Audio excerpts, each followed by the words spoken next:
Hello, hello. My name is Mukami Wambora, and welcome to our new show, Safari Rally Chat. We're really excited. Every week we will be going and talking about everything Safari Rally, the drivers, preparations, the courses, and fortunately, I will not be doing this alone. I am joined by someone who knows about Safari Rally, who's taken part in Safari Rally, Mr. Michel Njiru. Karibu sana. Asante sana, and thanks for having me, Mukami. It's very good to have you here. You're popularly known as John Njiru, because I'm sure a lot of people have heard me saying Michel Njiru, and then they're saying, and they're like, who's that? Did you get his name wrong? But yeah, you've been around the block for some time. Maybe you can tell us about your journey, how it started in the Safari Rally, up to date. Thank you so much, and hey, welcome fans to this chat, and looking forward to great conversations as we move along.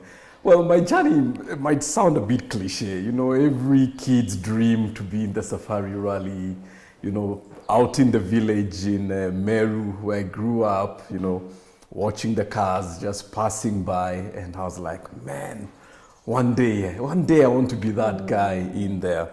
And I remember going to Serena Hotel, that's where rally cars were parked, you know, back in the days, to watch, you know, the cars up close. Yeah, before the rally starts, yeah.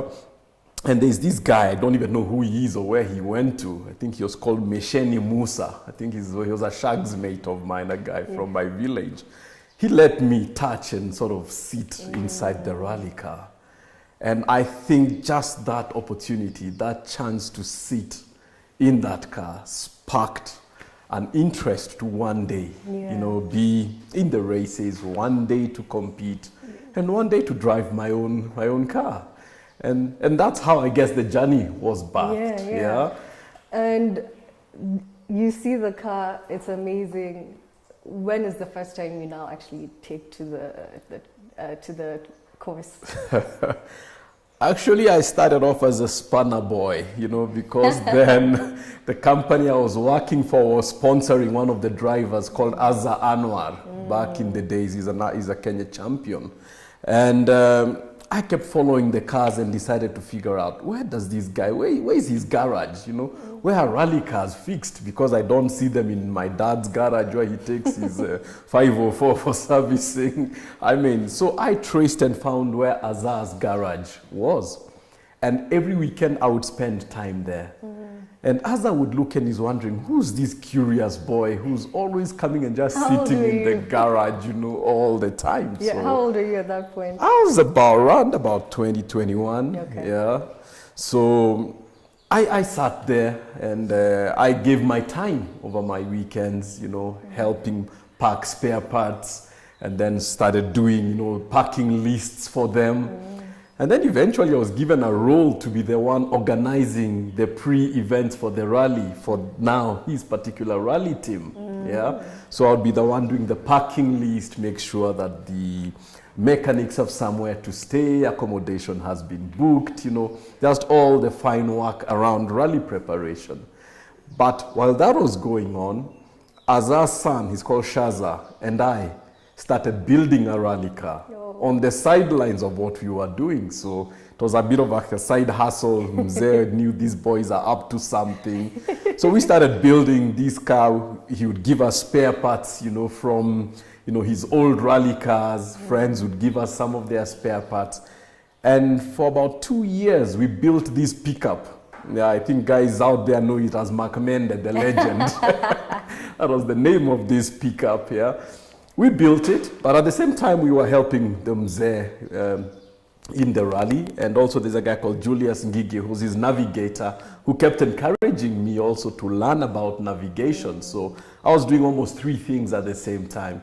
I was helping in rally prep, we are building a rally car, and then I joined the Abdul Sidi School of Navigation to to teach myself what are all the intricacies about rallying. What do you need to know? What are the rules? You know, all those sort of things. Is that school still operational? I think it's been on and off. It's been on and off. This season I've not had much of it because, again, participation in the National Rally Championship has been a bit on the low. So, but it was a very good start because that foundation teaches you about rallying, that it's not just about dashing into a car, drive off and, hey, speed, I'm good. No, there are rules. There are a lot of rules. So Shaza and I built this car. And Mzee actually let us enter one rally. I remember it was an Eldoret, you know, rally, some time back. So we got in. Let's fast forward now to your first ever safari rally. Take us back to that moment. Wow. The first ever safari rally, I think, was momentous. Starting at KICC, everybody's dream, you know, just being there, the fans around. And that time, the safari rally entries were up to over 60 cars. And these are local cars. I'm not talking about the WRC event, which has just come. I'm looking at about 60 local cars. And in fact, they cut off the number of entries. It would go up to almost 65. But they realized in terms of administration, it would be impossible to run over 65 cars because we'll run through the night. And I remember driving down towards Makuyu, Kambiti, that area, raining at night. We actually rallied at night. No one had prepared us because we were the local, you know, the late Johnny Come Latelys in rallying. We are right at the back, at the back of the rallying teams, But it was absolute fun. And I remember even it was the first time people like, I think Sadiq Shaban also navigated. And I remember seeing him, you know, using his phone to, you know, light up the notes inside, as he's navigating, because no one had prepared us to rally at night. So it was amazing. I mean, it's just the whole energy around it, around the Easter period, and a lot of people just, they show up and the participation in general. I think that you can feel the passion that sums up how that really was. And it's good you brought up the fact that it was in Easter. This is the first time we're taking the rally back to Easter. How do you feel that will be accepted by people? Do you think the numbers will go up? How do you see that working out? I mean, when I heard about the Easter date, absolutely nostalgic, because it just brings back memories of what used to happen back in our days over Easter. It was a family event. We would all come out, you know, you almost won't even dress up to come and see the rally cars. Sunday best, you know, you do your church thing and you know that rally is there the whole weekend for you to follow. So in terms of participation, and by spectators I mean, I think it will be a good time because schools, most of them would be either on half-term or on a break of sorts. People are not working and you have a long weekend right from Friday through to Monday, and you have a rally that's just starting around about that same time, ending on Sunday. So big opportunity for the fans out there to just step out and reconnect with the cars. I think that's the thing we've been hearing the most from all the drivers. They'll be like, at least kids won't be skiving school. They'll be able to get a chance to watch. But talking about what you said, 60 cars, they're like local cars used to sign up for the safari rally. But just earlier this month when the Eldoret rally kicked off, we saw the numbers were really low. And this is the preparations for the safari rally. What do you think has been happening at the state of motorsport? Because there were so few entries for the Eldoret rally. Eldoret rally, it was painful. I mean, from where I see it, it was painful. Everyone was in the top 10 before you even start. you know, because I made it. I'm like, Mom, I've done it. All I just need to do is just drive my car through the route, and I'm top 8. Because actually there are 8, I think, entries, and you're top 8.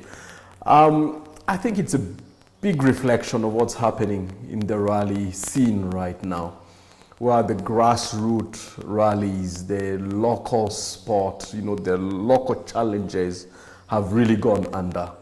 Because we would run the local championship, the Kenya National Rally Championship, and you'd get minimum 40, 50 cars, you know. And that came up after KCB stepped in, because we were in this position years back when there was no sponsorship and there were no drivers then. KCB came up, the numbers really shot up. They actually tripled to where you're seeing rallies of 40, 50, 60 cars in a national rally circuit. Then I think that aspect of, again, now support from all quarters, because you can't leave it just to one organization to support the entire rally, I would say, ecosystem in Kenya. Just one corporate. Yeah, one corporate can't handle all that. And we have won the WRC status now. So a lot of focus is on that also, so that you don't lose it. So you expect that, yes, a lot of focus will be on the WRC.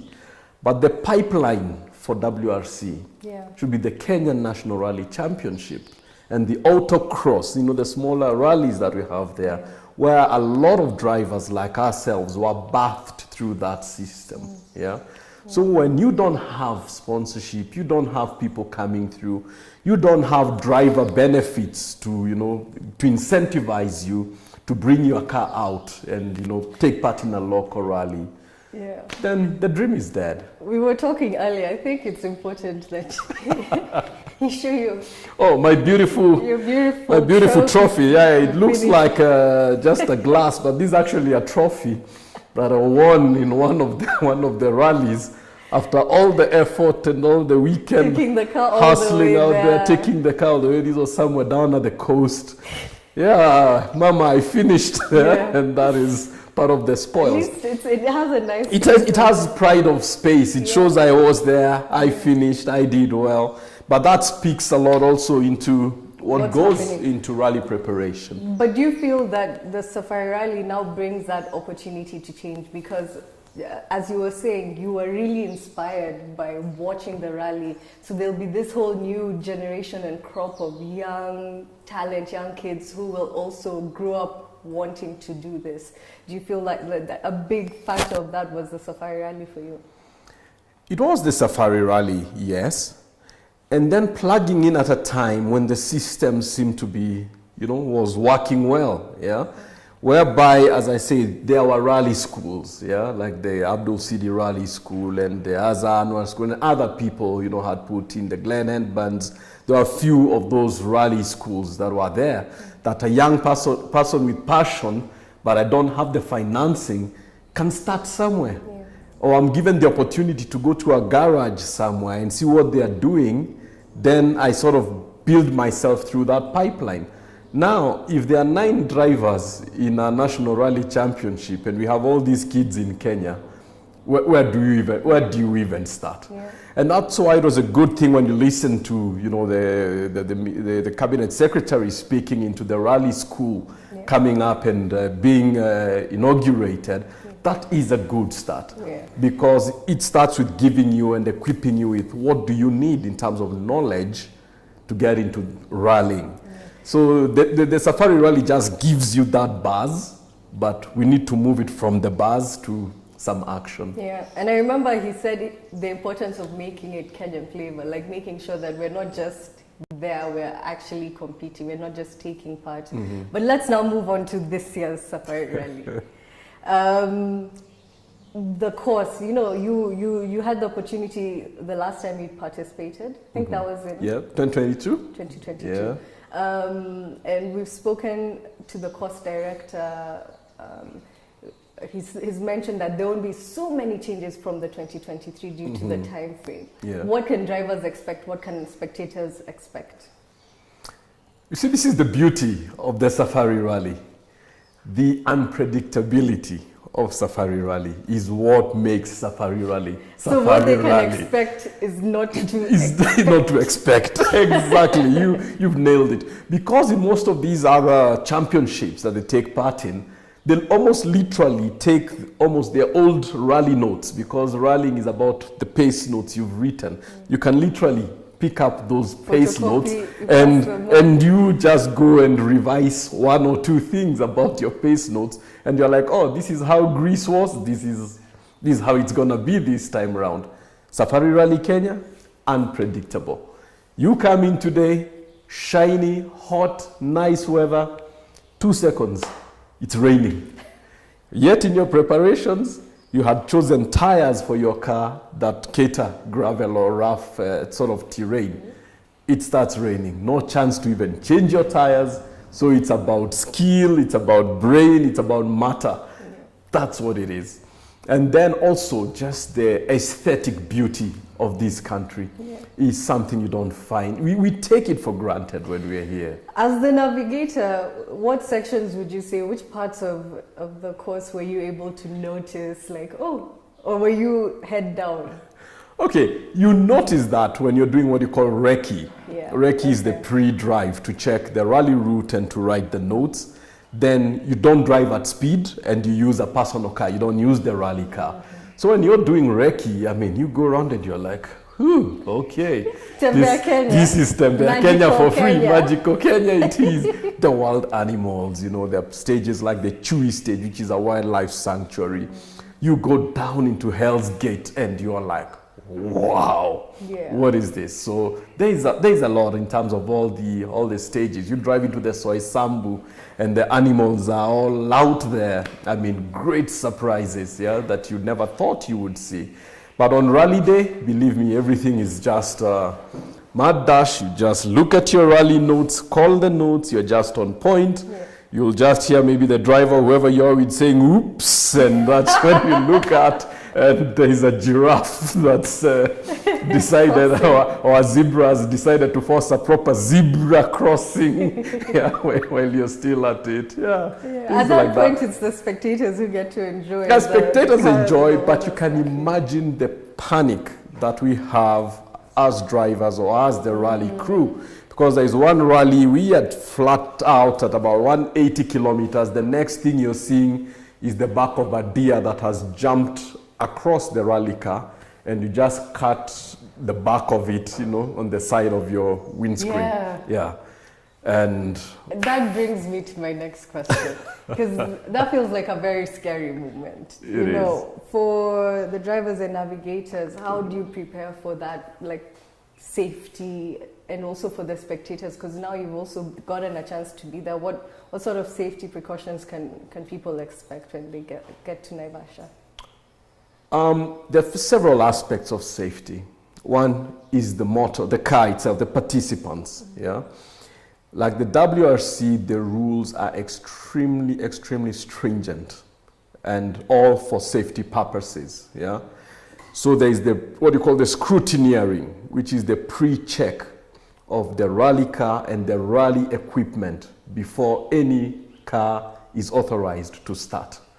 So first they check the car. Do you have the proper roll cage in the car? All the safety devices in the car?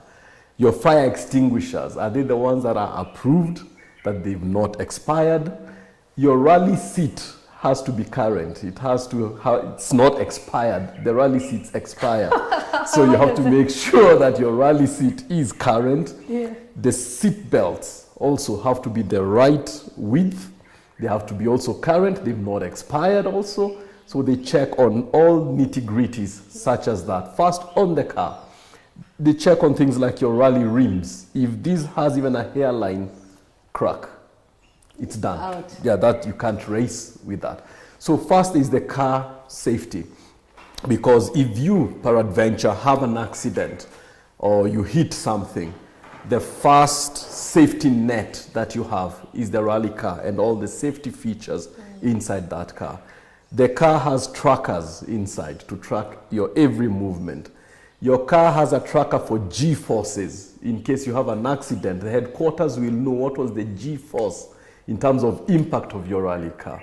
And to give you a good example, exactly where you are. One happened, we had a roll in the rally car I was in, and we hit a stone and the impact was so hard. Much as we were safe inside the car, the G-force that was recorded hit the head office, and the next thing was a dispatch of a helicopter. A medical help. Medical help to come in. They were like, that force, it's too much. We cannot be too sure. We cannot risk it. So they are checking on you to make sure you're okay. Your clothing is also inspected. One, the innerwear, that it's not expired because it's fireproof. Yeah. So they have to make sure your socks are fireproof, and they have an homologation, they have a date when they were manufactured so that they remain current. Your rally shoes, the same thing. Your helmet. I should my swag. Yeah. People need to see. Yeah, I mean, so they have a date inside. If you check inside the shoe, they even have a date. You can see they have a barcode. Yeah. Yeah. Okay. So again, they check on that to make sure that they are current. Your helmet again to make sure it's current. So that is around driver and car safety. Now, and when the technical all the tech advancements that have happened, especially because now from your time, I mean, you can't really, we can't. Now you're seeing cars running on hybrid, and on hybrid, people need to know that there is a light on the back of the hybrid cars that is either red or green. Now, if that light, and spectators need to be very keen about that, because if that car rolls and you're still seeing that the light is red, you are not supposed to get close to it. You're not supposed to even touch that rally car. Even if you want to much help. as you want to help, you cannot. The drivers and the navigator inside even have special gloves to wear if they are going to touch that car from the inside. And you see, spectators by our own nature, you know, the old safari rally, when a car rolls, you're like, that's my guy. I need to go and put his car up so that, you know, the guy can tuskume aende bwana, huyu ni mtu wetu. You know, with those cars, you know, you have to be so cautious now that if the light is red, don't even touch. Let the experts come in and deal with it. When it's green, it's safe. So those are part of the lessons spectators need to know, you know, when you're out there watching the vehicles. Then number two, the sections, if you see rallying now is in a closed sort of section. It's very contained. It's no longer in the villages the way it used to be, our old safari rally. Yeah, how many kilometers? Yeah, you're like, 3,000 kilometers. You're like, where they were mefika wapi leo? You know, at midnight. Or you're being told, Lamukeni, gari iko kwa mlima, it's on the hill coming, you know. Yeah, so now it's in closed sections. And again, the reason why it's for safety. Rallying has become extremely fast. The cars do really crazy speeds. So you can only do that if you're sure about the route that they are taking. Spectators have been contained onto safe ground, And then even for the driver, I know I can commit.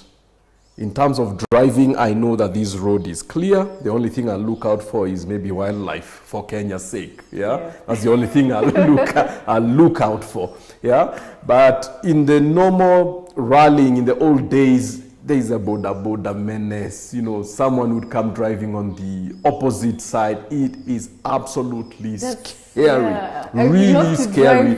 And we've had rallies where even drivers, we've said, no, we are not going into that section for our own safety and the safety of them. Because we know that our rally cars are well protected inside, but your car is a normal family car.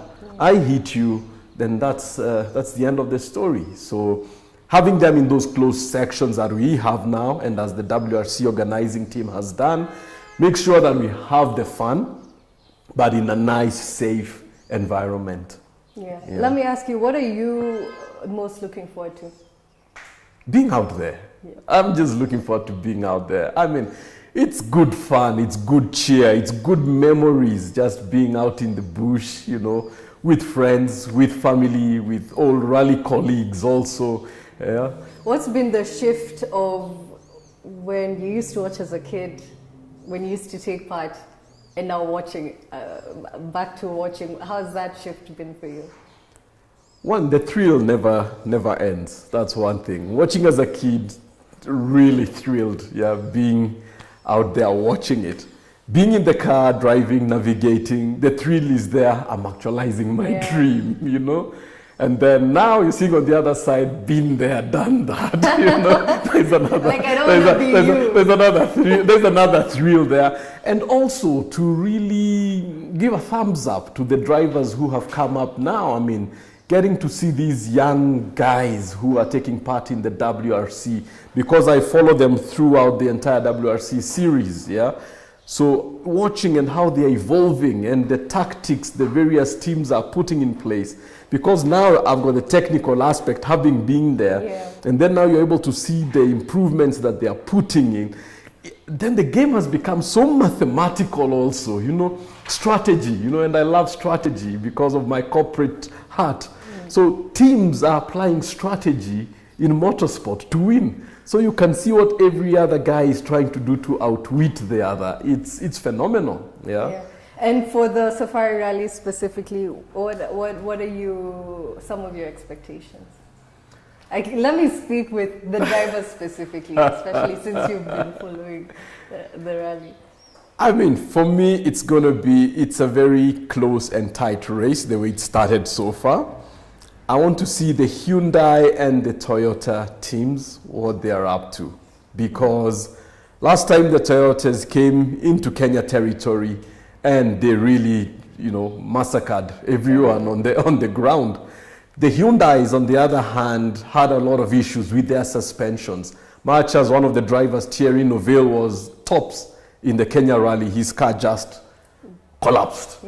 So from a driver perspective, I want to see what have they done to the car. Have they sorted out their gremlins, Can they now face Naivasha, And then looking at the championship also, it's very close. You're seeing the last championship, the Hyundai was number 1, Toyota was number 2, Ford was number 3. So it's really open. You can see everyone is beginning to bring in their A game. But specific to Safari Rally, I want to know who is going to conquer this terrain. You've had 1, 2, 3 sort of opportunities to try it out. So how is the math going to math? If you know what I mean, in terms of now the preparation, because rallying is won at preparation. You don't win a rally when you're inside the rally. You win the rally before the rally in terms of how you have prepped and what strategy you have put in place for the rally. Yeah. Let's close it off, coming full circle back to Kenya. Jasmine Chana, our reigning champion, did not manage to win the Eldoret rally. Is that saying anything about his chances this year, or was that just a blip? I mean, it's too early. Eldoret was the first rally. Yeah, Eldoret was the first rally. And give it to Jazzy Chana. He's been a very consistent driver. I think give him credit. All the rallies, I think he's the one person who has won not won, but actually finished all the events, which speaks a lot onto the kind of preparation that his team puts in place to get the car up and running. Across all the different national championships in Kenya. And then it also speaks into something else. The young guys who are coming up.